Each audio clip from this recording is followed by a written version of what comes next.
ሰላም ሰላም ሰላም ቤተሰብ እንዴት ናችሁ? ደህና ናችሁ? እኔ እግዚአብሔር ይመስገን ደህና ነኝ። እናንተስ እንዴት ናችሁ? ደህና ናችሁ? ቆይታ እንዴት ነበር? በእኔ ጋር እግዚአብሔር ይመስገን ቆይታ አሪፍ ነው። ምንም አይልም አለሁላችሁ። ይሄው ከች ብዬላችኋለሁ። እንዴት ናችሁ ታዲያ? ለማታውቁኝ ቤተሰቦቼ አልማዝ እባላለሁ። አልማዝ እባላለሁ። እንዴት ናችሁ ታዲያ? ደህና ናችሁ? እንዴት ከረማችሁ? ተናፍቃችኋል? እሺ እኔ እግዚአብሔር ይመስገን በጣም ደህና ነኝ። እናንተስ እንዴት ናችሁ? እና እንግዲህ ጠፍቼ ነበር አይደል? አሁን እንግዲህ በቻልኩት ነገር እመጣለሁ። ከኔ ጋርም ተገናኝታችሁ ቪዲዮ ለመስራት የምትፈልጉ ሰዎች ካላችሁ አለው አብረን እንስራ፣ አብረን እንደግ የምትሉኝ ሰዎች ካላችሁ በያለንበት አካባቢ እየተገናኘን አብረን ቪዲዮ እንሰራለን፣ እንገናኛለን ማለት ነው። የስደት እህቶቼ ከስደት የተመለሳችሁ ካላችሁ ያው እኔም ከስደት በቅርቡ ነው የተመለስኩት። እንግዲህ ከሁለት ወር እስር ቆይታ በኋላ በሰላም ወደ ሀገሬ ገብቻለሁ። ውድ ቤተሰቦቼ ናፈኳችሁ፣ እኔም ናፍቃችሁኛል እና እንዴት ናችሁ? ሁሉ ሰላም አለሁ እኔ እግዚአብሔር ይመስገን። እንግዲህ ዛሬ የመጣሁበት አንዱ ጉዳይ በሳውዲ እስር ቤት ያሳለፍኩትን ጥሩም ነገር መጥፎም ነገር ለማውራት ነው የመጣሁት ማለት ነው።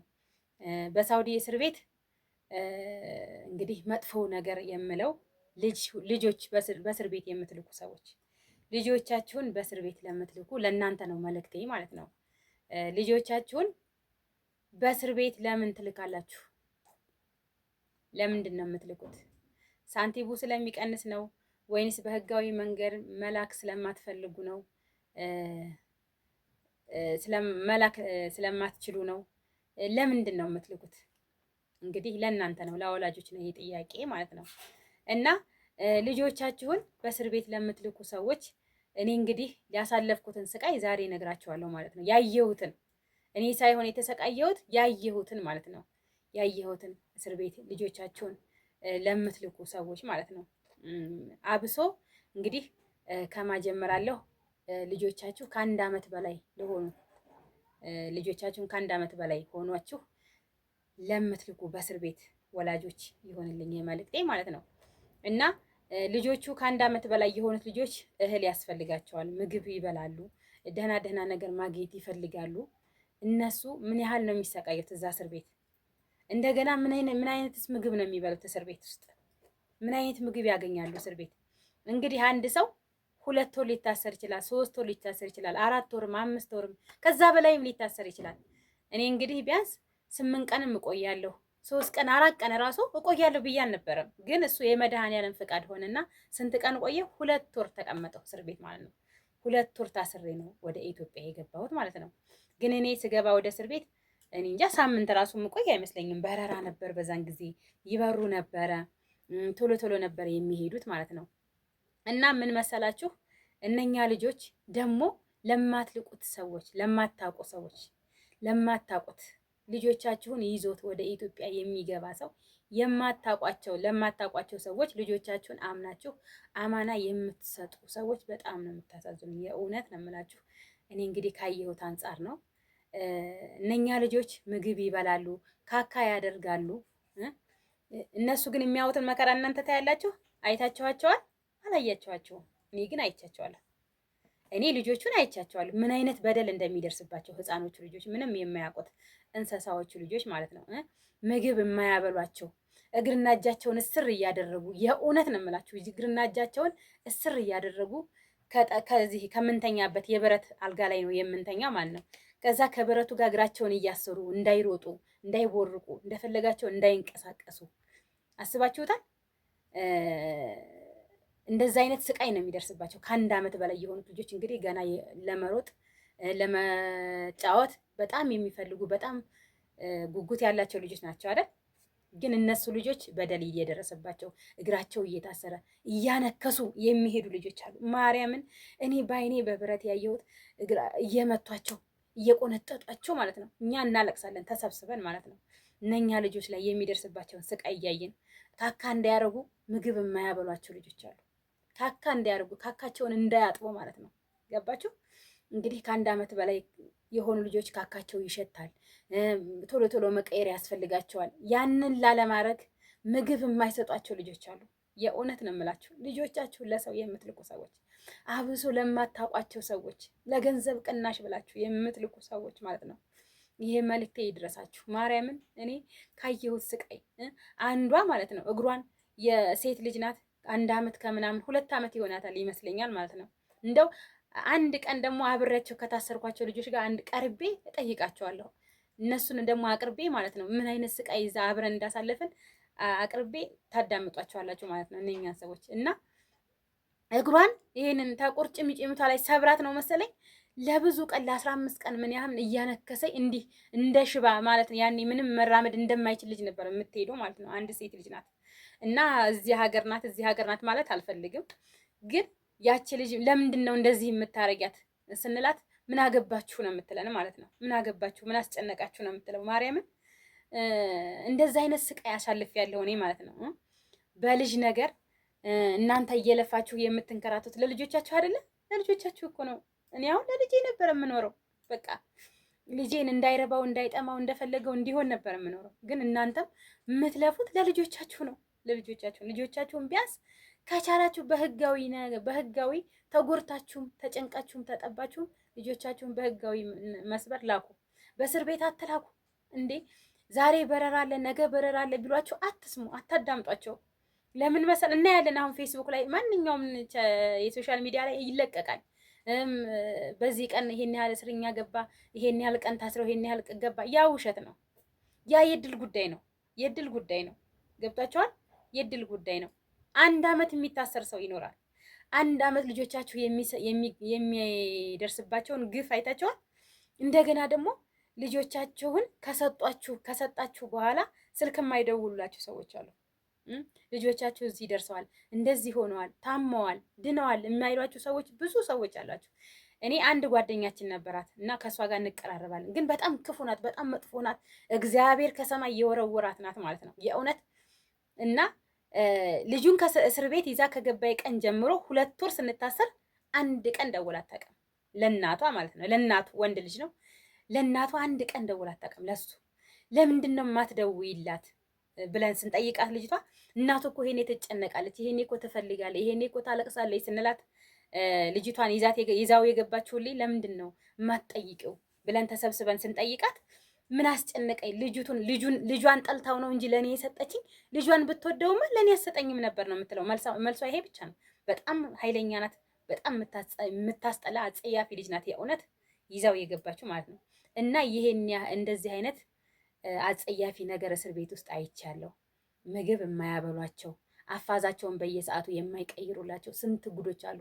እግራቸውን እያሰሩ እንዳይሮጡ እንዳይጫዋቱ እና ልጆቻችሁን እባካችሁ በቻላችሁት አቅም 8 ቀን በረራ አለ፣ በ3 ቀን በረራ አለ የሚባለውን ወሬ ሳሰሙ እባካችሁ ልጆቻችሁን በእስር ቤት አትላኩ ነው የምለው። የዛሬ መልእክት ይሄ ነው። ልጆቻችሁን በእስር ቤት አትላኩ። ግን ልጆቹ ህፃኖቹ ግን ቢያንስ ከ6 ወር በታች የሆኑ ህፃኖች እናታቸውንም ለይተው አያውቁም፣ አባታቸውንም አያውቁም። እነሱ ችግር የለውም። እነሱ ያው ቢያለቅሱም ምንም ቢሉ እነሱ ቢያስቸግሩም እነሱ ይሻላሉ። ቢያንስ ይዛችሁ እንኳን እንደ አንገብጋቢ ጉዳይ እንኳን አግኝቷችሁ አቅም እንኳን ከሌላችሁ ወልዳችሁ አቅም እንኳን ከሌላችሁ ከ6 ወር በታች የሆኑትን ብትልቁ ይሻላል። ቢሆንም እነሱንም ምንድነው ለምታውቁት ሰው ለእናንተ የሚቆረቆርላችሁ ይሄ ህፃን ልጅ ነገ ጧት የሆነ ነገር ቢሆንብኝ ምን እላለሁ? ምን እመልሳለሁ? ምን አደርጋለሁ? እንዴትስ ነው ያን ልጅ በደንቡ ይዛልኝ በሰላም ወደ ሀገር ቤት የምትገባው የሚል ሰው ካገኛችሁ ብትልኩ ከ6 ወር በታች ያሉ ቢሆንም ይሻላሉ። ቢሆንም ማለት ነው እንደው ቢሆንም ነው እንጂ እኔ ላኩ ብዬ ልጆቻቸውን በእስር ቤት ላኩ ብዬ አልመክርም።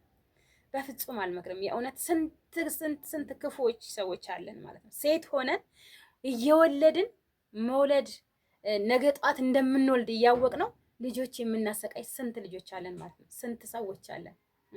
እነሱ እኮ ነገ ጧት ይወልዳሉ። ያቺ ልጁን የምታሰቃየው ልጅ ለአንቺ እኮ ነገ ጧት ትወልጃለሽ፣ አሁን ኢትዮጵያ ገብተሽ ትወልጃለሽ ሲናት አልወልድም ነው የምትለው። አልወልድም ነው የምትለው። የእውነት በቃ ሴት ሆነ አልወልድም ነው የምትለው።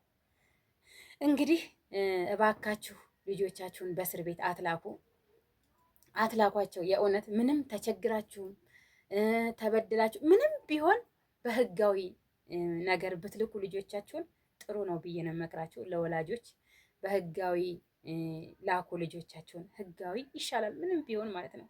በህጋዊ ግን ምግብ ለምትሉት ደግሞ ምግብ አለ፣ አፋዝ አለ፣ ሀሊብ አለ፣ የልጆች አንዳንድ ኬኮች ምናምን ብዙ ነገሮች የሚመጣሉ ከበሉ ማለት ነው። ከ6 ወር በላይ ያሉ ህፃኖች ይበላሉ፣ ግን እነሱን አይሰጧቸው ምግቡን።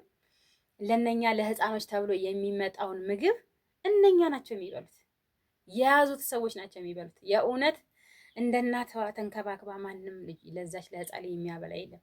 ሀሊብ ይመጣል፣ ሀሊብ ሳውዲ ይመጣል ማለት ነው። እሱ ይመጣል በሳምንት ይሄ ሀሊብ ሳውዲው ለነኚህ ከ6 ወር በላይ ላሉት ለነሱ ይመጣል። በቀን ከራት በኋላ ከራት ላይ ይሁን ምሳ ላይ ብቻ ዞሮ ይመጣል። እሱን እንኳን አያጠጧቸውም። ለምንድን ነው እንደዚህ የምታረጉት ስንላቸው ካካ ያደርጋሉ። የእነሱን ካካ ማን ነው የሚጠርገው? ማን ነው የሚያጥበው ነው የሚሏቸው። ማርያምን እንደዛ ነው የሚሉት። ማን ነው የሚያጥበው ደግሞ የእነሱን? የራሳቸውን ልብስ በሳሙና እያጠቡ የህፃኖቹን ልጆች በውሃ ነው የሚያጥቡት። በውሃ በባዶ ውሃ ማለት ነው። ከዛ ያ ክርፋቱ እንዴት ያስጠጋል! ሳሙና እያላቸው ማለት ነው። እባካችሁ ልጆቻችሁን በእስር ቤት እንዳትልኩ። እንደው ከባሰባችሁ ከሆነም እንኳን ቢሆን እናት ብትሆን ይሻላል። እናት ብትሆን ማለት ነው። እናት ይዛ ብትገባ ይሻላል ማለት ነው። ትልቅም ልጅ ቢሆን ማለት ነው። አሉ እኮ እናቶቻቸው ራሱ በቀኝ ብለው በእስር ቤት ይዘዋቸው የገቡ ልጆች ሁሉ አሉ። ጥሩ ሰዎችም አሉ፣ መልካም ሰዎችም አሉ። ይሄ ጥሩ ሰዎቹ መጥፎ ሰዎች አሉ ማለት ነው። እና እነኛ መልካም ሰዎች ግን አይገኙማ። መልካም ሰዎች ቢገኙ እሺ ለነሱ ባላካችሁ፣ ግን መልካም ሰው ከስንት አንድ ነው የሚገኘው ማለት ነው። እና ለማታውቁት ሰው ልጆቻችሁን ለእናንተ ለማይቆረቆረው እናንተን ለማይፈልጋችሁ ሰው አትላኩ። ቢያንስ በጣም ለሚቀርባችሁ ዘመዳችሁ ካገኛችሁ እግዚአብሔር ከገጠማችሁ ማለት ነው። እንደገናም ነፍስ አውቅ ላደረገ ሰው ነፍስ አውቅ የወለደ ሰው ቢሆን ደግሞ ልጅ ወልዶ ያየው ሰው ቢሆን ደግሞ ጥሩ ነው። ለምን? የልጅን ህመም ስለሚያውቀው ማለት ነው። ያ ልጅ የወለደው ሰው የልጅን ህመም ያውቀዋላ። የልጅን ህመም ስለሚያውቀው ቢያንስ ለወለደ ሰው ልጆቻችሁን ብትልኩ ይሻላል። እንደገና ደግሞ በእስር ቤት ባትልኩ ባይነኝ። ያው ችግሩን አውቀዋለሁ፣ ብዙ ነገር አውቃለሁ።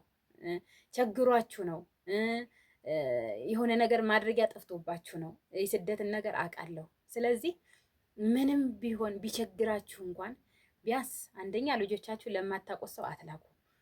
ሁለተኛ በህጋዊ መስበር ልጆቻችሁ ላኩ ብዬ ነው የምመክራችሁ።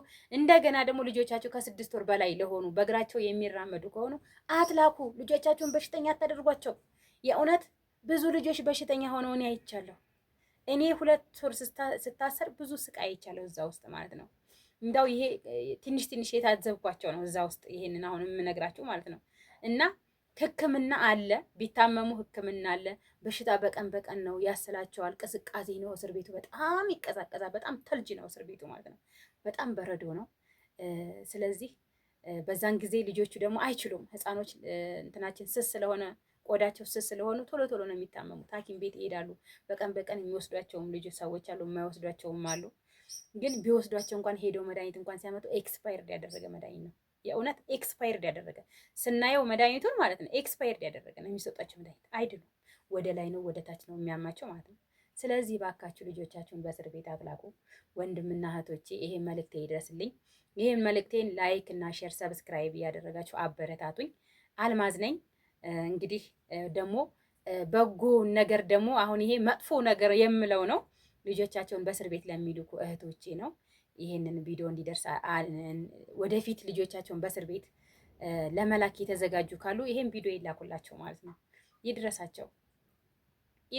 የእውነት ያዳምጡት፣ ይጠቅማቸዋል። እንደገና ላይቭ ላይ ስገባ ደግሞ መታችሁ መጠየቅ ትችላላችሁ፣ መልስላቸዋለሁ። እና ላይክ እና ሰብስክራይብ ያደርጋችሁ አበረታቱን፣ ሼር እያደረጋችሁ መልካም ቀን ይሁላችሁ። ባይ ባይ።